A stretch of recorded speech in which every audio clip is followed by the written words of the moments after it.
Welcome to YVT on the Road, where we are at FSB Bootcamp in the Southeast, where businesses go to thrive. Hello and welcome to YVT on the Road. We are here at the FSB Bootcamp and I am so honoured to be joined by Sarah from Izzy PR. Sarah, welcome to the studio. Hello.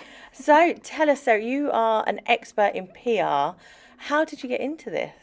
Well, it starts a bit before the PR side. I was in journalism first, so did a degree in broadcasting. Wow. Did that down in Farnborough, one of the broadcasting colleges, and then came out of there and went straight into a traineeship with the Kent Messenger Group in Gravesend on the weekly paper. But within a couple of months, the editor was moving to the Daily and said, "You come with me." And it's not the done thing. And he said, "You've got 3 months to prove yourself." So I did. Did a couple of years training there and then just moved through the ranks I was there for 8 years, so moved through the ranks of doing court reporting and entertainment reporting, resurrected the travel page so we could get free press trips, that sort of thing. Of course. Purpose. And then I decided there was just no promotion opportunity there. All the spots were filled on the senior news desk. No one was leaving, I did ask. So I looked to go into PR, and that's when the PR career started, which started in Kent Police. Okay. So I did a couple of years there, which was still my favourite job of all time. It was, and for the sole reason of having access to so much information that you just wouldn't get normally.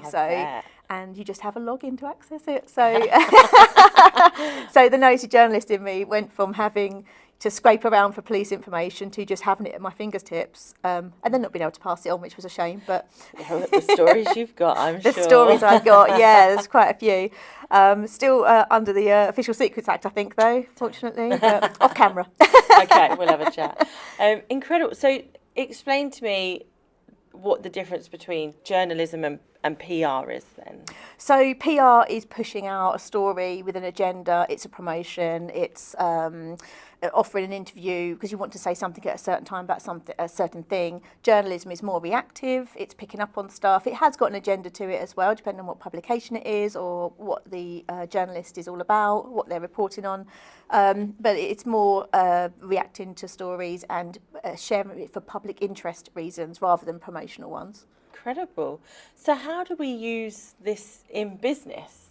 So for me, I use it in business. My 8 years of journalism was all about storytelling. I'm always about the story. I love telling stories. I love hearing people's stories.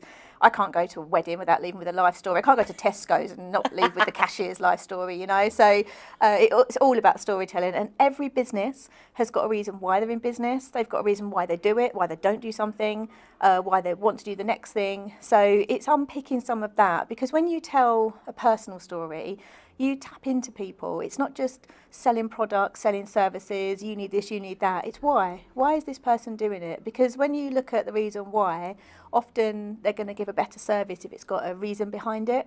So when you tell that story, it just resonates with people. People love to hear about people. Absolutely. I mean, that resonation, already I'm on your wavelength. So I used to be in the police. So of course I'm like, oh my God, like I'm here for this, I'm with it. And that connection builds immediately because we have a line of something in common. Mm-hmm. And this is what businesses are doing and what obviously we promote and you're promoting is being you in your publications, because that's what people are falling in love with. It's currency. It's like small talk, you know, like after this we'll say, who do you know, where did you work, what did you do? And that's what people want. They want those little nuggets to connect to. It is the connections. Yeah. So how are you finding it working for businesses? What's it doing for them? Well, what it does is just gets more of who they are across, you know, rather than just being bland, we sell this, we do that. When there's more of a personal story behind it, we do this because we know you need it because, you know, I was working with an electrician and he's gone into smart technology, which is lots of technology around the home, which helps. I mean, the reason he started was because his wife's granddad wanted to stay at home but couldn't do safely. Yeah. So he hooked up all this technology so that they could have a camera on him if they wanted to, which is quite intrusive, but it was, you know, there if it was needed. He had a doorbell that he could answer from a mobile phone. He had sensors around the house, so if he fell and stayed down, it would alert someone. So it kept his independence as an elderly man, didn't have to go into care home, didn't have to have extra care coming in, but the family could still monitor him with a bit of technology. And so he thought, well, if my granddad, you know, wants this, this is useful for him, there must be lots of people out in the community who also need it. And that's what's happened. He's got a huge customer base of this kind of client now. And then that customer base has built because he's not just gone, oh, I can do this, but actually told a similar story or that story. Yeah, but he's been there. So he knows what those people are worried about, what they need. He's been in their shoes. Yeah, it's that connection. So that's his why. Again. Yeah. I love this so much. So tell people about what you specialise in and how you do that.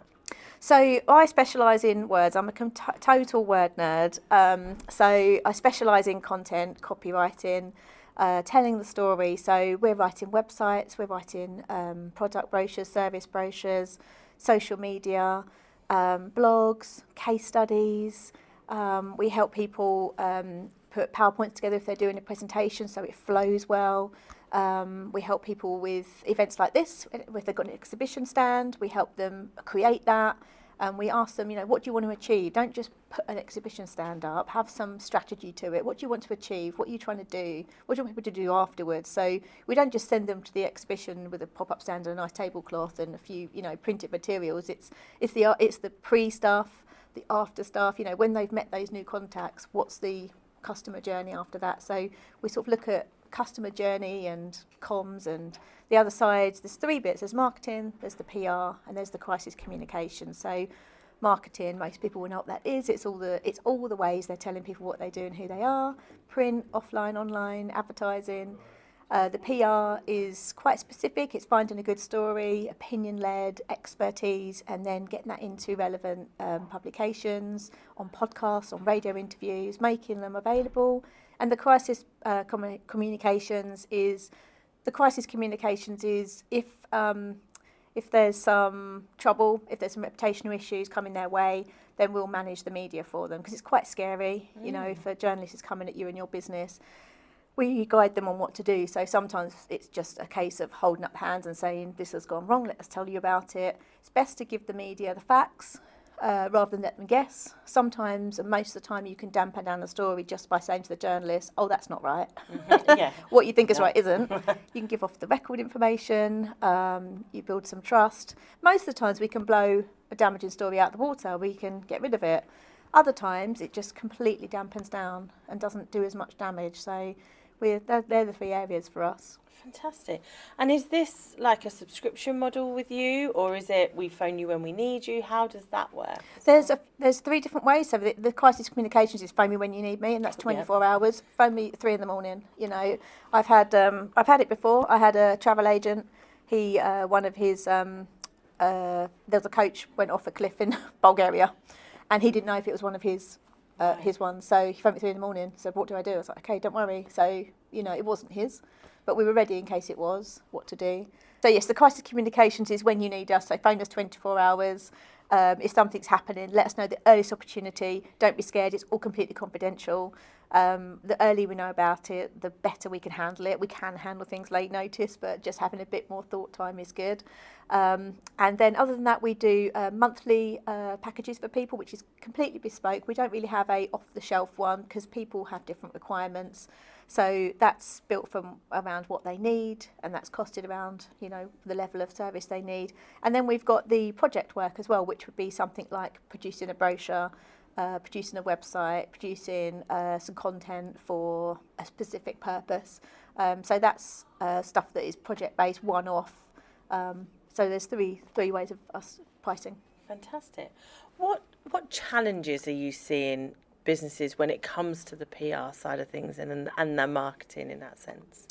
On the PR side, it's hard to get PR because a lot of the publications want to charge you for it, which means they're losing integrity straight away. If anyone can pay to go in a publication, then there's not much there is integrity, but there's less because anyone can pay to be in there. So it's finding the good story. In marketing, the challenge is always competition. There's lots of people doing it well, lots of people do it differently. There's also a lot of noise out there for businesses. Your business will fail if you don't do this in marketing. If you're not doing these 10 things, you should do these 3 things. And to be honest, businesses get completely overwhelmed by it. It doesn't have to be that complicated and hard. It's just what your business needs, what do your clients want, what do they want to know, what problem are you solving, you know, what happens when they use your product or service, what's their outcomes. When businesses are just brought down to those foundation basic levels, then it's much easier for them. But there is a lot of noise, there is a lot of information for them to wade through. But what we have got is the advent of AI, which is making it really useful for businesses. Just a word of warning though with that. It does need some editing. You know, AI doesn't have your experience, your empathy. It doesn't have your background. It doesn't know loads of stuff because you haven't told it everything that's in your head.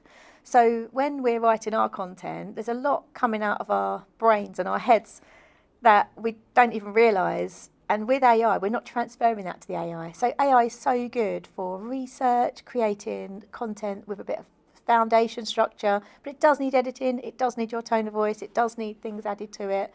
But I think it's a great tool for businesses to use to ask questions that they might not know. But my advice to all businesses is stick to the bit you know and bring people in for the areas of expertise, whether that's accountancy, developing your website, marketing, you know, so use the experts. Absolutely. I mean, you've told us one success story. Is there any others you can give us as an example of what you've seen it do for businesses with the right PR and marketing? Yeah, so a charity client I worked with, Eleanor Hospice down in Gravesend, they had a fundraiser who was running the length of Britain in memory of his mum. She had died when he was a child, and 20 years later he wanted to put himself through some pain, basically, and do this run. So he was really struggling. His wife got in touch with the hospice fundraising team and said, he's really struggling, can you help with any sort of social media posts? And we thought the best thing to do would be to just say to the media, can you get behind him? He's struggling. What will really help is a boost from strangers.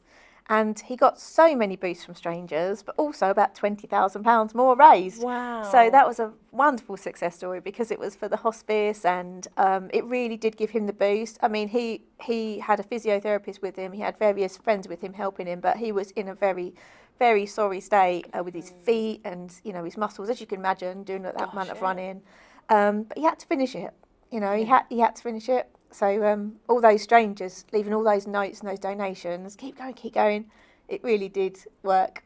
That's huge. That's amazing. And Yeah, it's congratulations wonderful. to him as well. Amazing. Sarah, it's been fantastic talking to you. We're going to get all your details. We're going to put them in the description and the show notes below. So do reach out if this is something where you're looking in business and you're thinking, I need to get myself out there. I've got a message. I'm the expert in my industry, exactly as Sarah's done today. Get yourself out there, get yourself seen and heard, because you deserve to be, right? They deserve to be seen and heard. They do. Everyone's got a story. Fantastic, Sarah. Thank you so much for joining us. Thank you.